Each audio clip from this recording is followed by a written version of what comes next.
we got to get to Cleveland though, right? Was this the team you were thinking of, or are we farther off in the alphabet? Yeah, no. This is the team I was thinking of. All right. Free agents of note here: Karis LeVert, Danny Green, Robin Lopez, Howell Neto, and Dylan Windler. Isaac Okoro is eligible for an extension. They should have the full MLE, and they have a trade exception of $3.9 million for Ochai Agbaji. Like, you can't talk about the Cavs without, they need a 3-and-D wing, right? Like that's where we have to start. And how are they getting that in a market with basically none of them? Yeah, I don't know. I mean, like Max, I don't expect you to answer that question. I think the options would be like, and you're kind of like loosely into like Harrison Barnes, who slipped on defense, but I think he could play the 3 on this team. Will he go for the mid-level? Josh Richardson's a good name. I feel like Max Strus is going to get more than the mid-level, but he would be good. He leads more 3 than D, but he'll try. Those are names that you could consider. But I think, and this is why we're worried about this podcast being ruined before it goes up, is that Brian Windhorst was alluding to some pretty inflammatory things involving the Cavs while he was on ESPN Tuesday. I don't know what those are. My guess would be you're not trading Garland, you're not trading Mitchell, you're not trading Mobley. And so it's okay. Jared Allen for who? Yeah. And it's not OG Anunoby, because I'm assuming the Raptors are just going to re-sign Pirtle. And you're not getting Pirtle and Anunoby for Allen plus salary, I wouldn't think. Anyway. Although is Jared Allen? No, OG Anunoby is more valuable than Jared Allen when you're looking at playoffs and stuff. Yeah. But is Jared Allen for who? He's been linked to the Pelicans. I don't like, what are you getting? Like, unless they're giving you Herb Jones, who's not really I'm doing that in a heartbeat if I'm Cleveland. 3. He like connected on his Pelicans fans. I told me, well, look what he shot from 3 from 6. It's like, yeah, it was on 2 attempts a game. Like, that's not. You're getting into the same. Isaac Okoro shot really well from 3 for most of last year, and then that tapered off. So you very rarely see the big for wing trades. Although we just saw one with basically Smart for Porzingis. Like, who really wants Jared Allen and is then giving you what you need? And then also, I would say, I know it was a problem with him. The other thing this team kind of needed now was I don't want to say a backup big, but like someone who's going to rebound and has size. Yeah.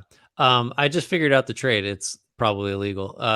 Sign and trade Dante DiVincenzo and Kevon Looney for Jared Allen, and the Warriors just get Jared Allen. And I just, that's terrible. No.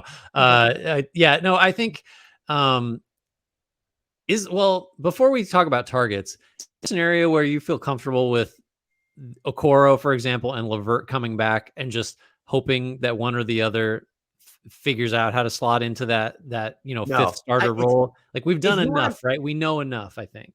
If you want to bring them back with the intention of, okay, we're going to move them in the middle of the season, like, okay, fine. But this is not the theory of this team now. It's just LeVert's never going to be that. He played better defensively than I thought he would. Mm-hmm. And Okoro shot the ball really well for most of last year, but we saw what's going to happen in the playoffs with him. It's they need that player on this team. And it doesn't have to be super high end, but they need that player. And right now, Isaac Okoro is the closest they come.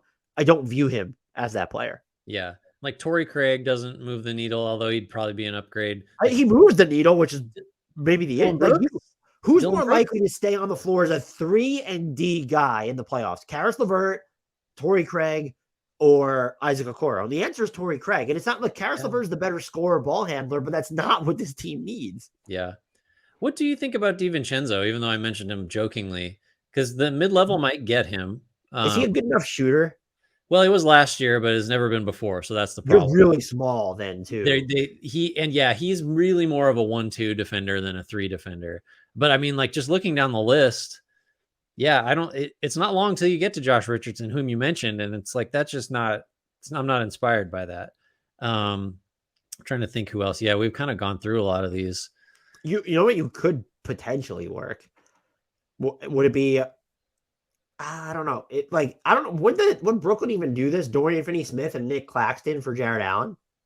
I think Claxton might be close to as good as Allen on their own. Like, I mean, I don't think so. I don't think Brooklyn's saying yes to that. But okay. Alex Caruso and Patrick Williams for Jared Allen. Ooh, that's exciting. I would do that for the Cavs, I think. I would too, which makes me think that Chicago probably wouldn't. Yeah. No, I don't know. Do you have anything else on the Cavs? I mean, this is again, like you said, something crazy is They're not probably going to flipping. happen here. They're not flipping Jared Allen for Tim Hardaway Jr., right? No way. No way. I'm just I making mean, sure. I'm just trying. Like, who's the team that's coming in? Be like, hey, we're giving a bunch of stuff for Jared Allen.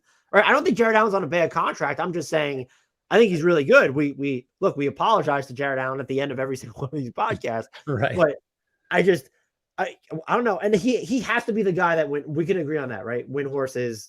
That's the guy you're leading. It's just process of elimination, unless it's a total bombshell and it's like, well, Donovan Mitchell has decided he really would like to get to the Knicks now. Like that doesn't seem like it's in the cards. Yeah, it'll be fascinating to see. Fascinating to see how irrelevant all of our analysis on this team will be. I will say I'm not worried about the Cavs. I think people really blew out of proportion. They're still their core, their base of their team is still so young. Well, I do think they need 3-and-D players.